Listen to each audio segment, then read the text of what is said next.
Let's talk about the biggest contributor to e-waste I think I've ever seen. Game key cards. Game key cards are exactly like those PS5 and Xbox games, where there's no data on the disc and it just unlocks a digital copy of the game.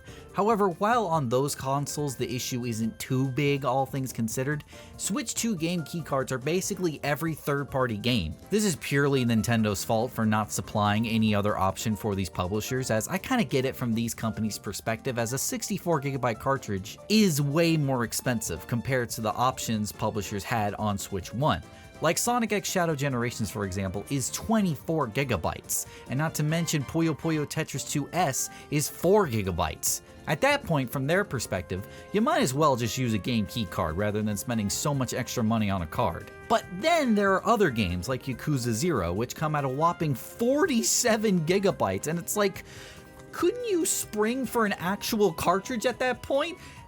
There's so much data I gotta download, man! I will say this is better than the code in the box, which we were plagued with on Switch 1, as these aren't locked to your account. Therefore, you can sell them or give them to a friend. But I just view this as e-waste, as whenever the Switch 2 servers eventually shut off, or an internet apocalypse happens or something, all of these cartridges are absolutely useless because you can't download the game later down the line. Not only is this bad for preservation, but this is literally just waste. Most of the third-party games I got, I didn't even bother going the game key route because I have to download the game anyway, and digital is more convenient, so why not just download the game and not have this e-waste lying around?